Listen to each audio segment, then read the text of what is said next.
I'd like to bring up our dear friend of the foundation, Stefina Yuli.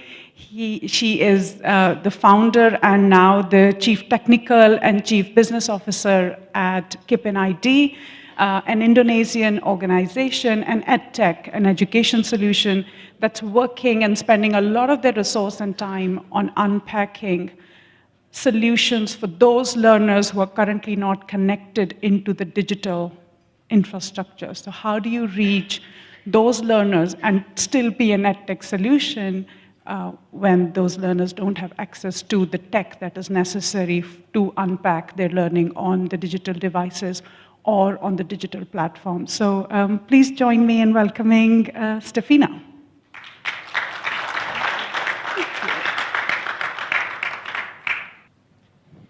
Good morning, everyone. I hope everyone is still awake and energetic. Thank you so much, Raman, for introducing me. I'm just going to take a little bit of your time to tell you a bit about our solution. And, also here, please come talk to me after. But, we're live streaming this as we speak, and many of you are listening through the power of internet. But what would that look like if you didn't have internet? And more importantly, what would learning look like? So my name is Stefina. I am the Chief Business Officer at Kipin, and what we do is we enable any school to go digital in just 3 minutes. So really quickly, starting with a real story of ours. This is Pak Unu, the principal of a local school in West Kalimantan. Last year, Pak Unu came to us with a problem. So he shared a photo over here on the bottom right of 2 of his students taking the National Computer Assessment. And they're sitting under a blue tarp because that's the only place that they can get internet and access the digital curriculum content that they need. So in order to solve this problem, he actually purchased one of our devices, which I've put over here in the corner, and it was delivered first by a boat, handed off to a speedboat, and then hand-carried up a mountain in order to reach the school. So unfortunately, Pak Unu is not alone. So the topic of this conference is collaboration in a post-pandemic era. And unfortunately, during the pandemic, as many of you know, the students have experienced a learning loss unlike anything that we've ever seen before. This is just some photos I found, quick press search of students studying by the side of the road. So they're actually, they're doing their homework, they're doing their exams and things like that by the side of the road. Why? Because that's the only place that they can get internet. And unfortunately, over 30 million students still experience this in Indonesia. So what we do at Kipin is we actually have created a device, which, again, I've put over there. I would hold it, but my hands are full. But this device helps schools do 2 things that they really need, which is to teach and to measure. So what does teach mean? Teach means that if you stand within 15 meters of any of our devices, so let's say this entire first row here, 45 people concurrently, using any smartphone, tablet, device, laptop, you can actually connect to it, and immediately you can access over 60,000 curriculum content. That's textbooks, videos, comics, quizzes, completely without internet. You don't even need a SIM card. And that really has helped schools go digital, the ones that are struggling with internet. Suddenly, it's like you've donated a building of books to them, and they can access all of that without waiting for internet to be ready. The second thing that the Kipin classroom does is actually to measure. So what does measure mean? Measure means that teachers can actually administer paperless quizzes. They can take from our question bank of over 50,000 questions, and they can create these quizzes which are auto-graded. These quizzes can be randomized, so you can't cheat off of your friend next to you. And this is all done completely offline, just using any tablet or device or any smartphone that you may have. And yeah, completely offline. What we've seen is that it's actually really changed the way that learning is being done in many schools today. So these are some pictures from a pilot that we did in 2 madrasah schools in Central Java. And to give you some context, originally, this school, you weren't even allowed to bring a smartphone to class. But it's completely changed after 3 months of using our Kipin solution and, of course, some training, some hand-holding. they've been able to actually see up to a 65% increase in reading and writing scores. So they're actually learning how to write Arabic digitally in a school that's in the middle of the forest that previously they don't have internet, they weren't able to access all of that, and suddenly now you can use the digital tools available to you to learn. And we have been able to bring Kipin to many schools. So there's over 1,200 schools in Indonesia that have actually used Kipin in some way, supported, of course, by many of our private and public sector partners. But the key thing to talk about here is it's not just about EdTech. It's about creating a technology solution that really meets the user where they are at without waiting for them to be ready, but actually catching the ball and being ready for them.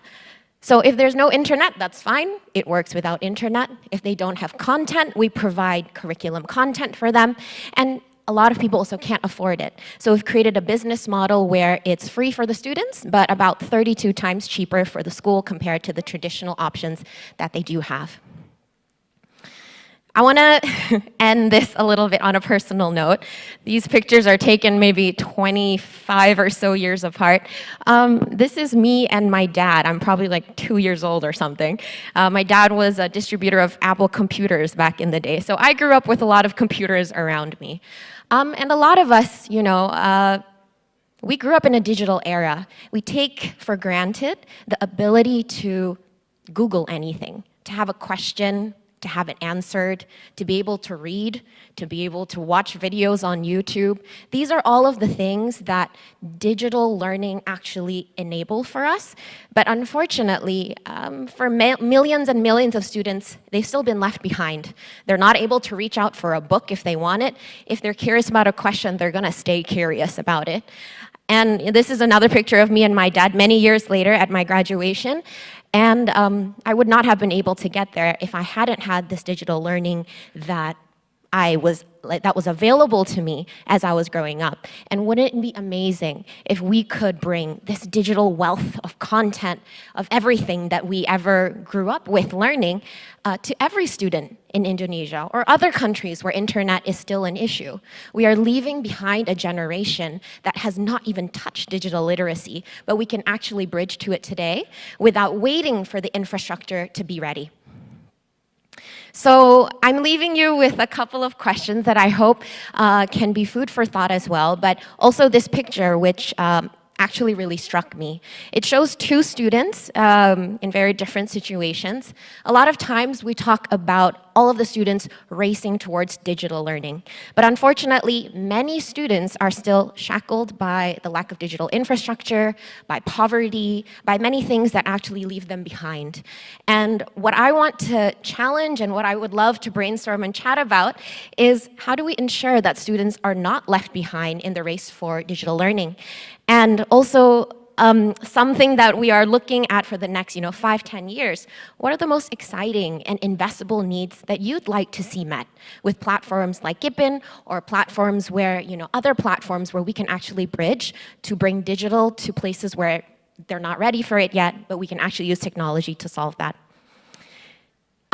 And with that, I'd like to end my presentation. At Kipin, we believe school digitalization can be very simple. So with just the click of a button and, in 3 minutes, which is a little under the length of this presentation, any school can go digital and have its own access to a fully digital curriculum, content library, and paperless testing measurement system completely without internet. Yeah, so please come speak with me if this is something that resonates with you, and thank you so much.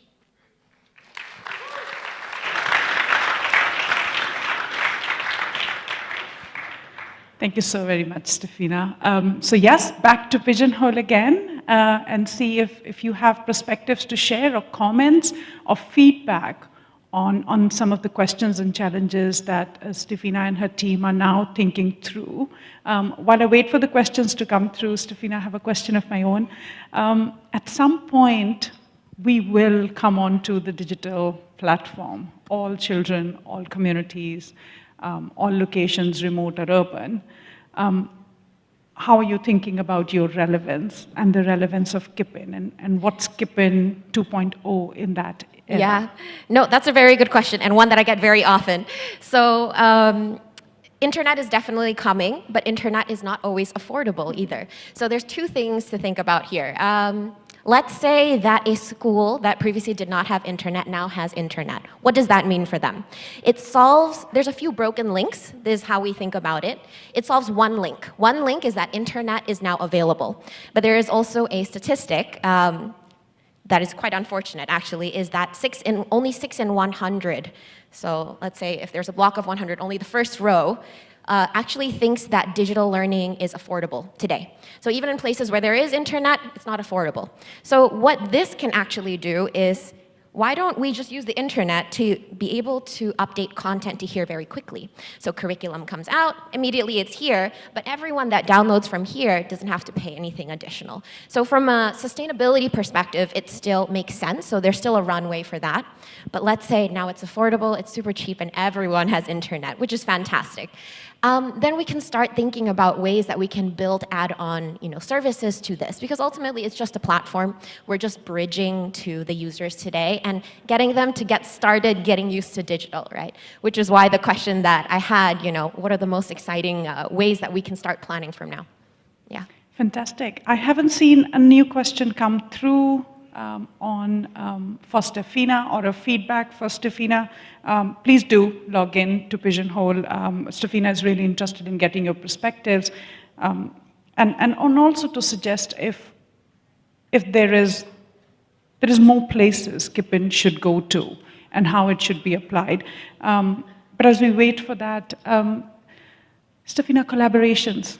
I mean, one of the learnings that we had from running the challenge and with working with all of you, with 10 of the Octava Social Innovation winners, is working with governments who are the stakeholders for 80+% of all learners in, for example, Indonesia, or even probably more than 80% in Indonesia. What's been your experience of partnering them and taking this innovation into the schools through them? Yeah, that's a good question. I remember when you put the final point there about challenges with government. I know us at Textbooks were like nodding very intensely. So working with government is a challenge. Education is a public good. So definitely it's something that we also can never avoid. My experience so far, I think it's been phase by phase. I think what we're really focused on is creating a solution that really just works for the user. And we've had a lot of conversations, Raman, about creating a solution that's not just an imported model. It's not a solution that's just technology for technology's sake, but something that's actually designed for the ecosystem that it's in. So what that means is addressing the needs of the teachers, addressing the needs of the students. So for example, all of our content is by fully licensed MOE teachers, which makes it easier to land in national schools. So all of these things that we put together piecewise actually make it a lot easier for us when we do speak to the government, because they see that we are creating something that is hyper-local. I suppose that's the word that we've talked about. Yeah. And it's really what they need. So yeah, so far it's been smooth, but lots of challenges ahead still too. Yeah. That's fantastic. And there's another question around, are you creating your own content? And are you creating your own content? And what does it mean for an edtech organization that's really working on the digital remoteness of, or the infrastructure enablement, and to be able to do the content as well? And could you do both very well? And yeah, your take on that? It's a good question. I think every startup comes from different roots. Every edtech also comes from different types of founders. Our expertise is actually technology. So in terms of content, what we've done in order to make sure that it is quality content is we have worked with over 200 teachers, licensed MOE teachers, in order to create the content. So we do own it, but what makes it really special is that it's really teacher-centric. So Kipin, we see this as never as a teacher replacement, but a teaching assistant tool. And in that way, we've been able to make really great content, even though I am not a teacher, but I do know technology. So we partner together with the teachers to complete the equation there. And what next for you? Where are you going next? There's a question here. Which country is next, and how can we help you get there? Which country is next? This is a great question. We always say education is a local business. So I think something that we've been thinking a lot about is expansion into Southeast Asia. There are many, many Southeast Asian countries I know which have struggled with internet. I've spoken to people from the Philippines, Vietnam as well, Singapore not so much. But actually our plan is to get significant traction, to show that this is a really strong proof of concept in Indonesia. And we're actually about to start talking to people about how we can actually bring this into other countries. So, hey, this is the perfect place to start those conversations. My email is, it was up here, stefina@kipin.id. So please, let's talk if that's something you're interested in. That's fantastic. Thank you so very much, Stefina. Thank you and please so much. join me in thanking Stefina.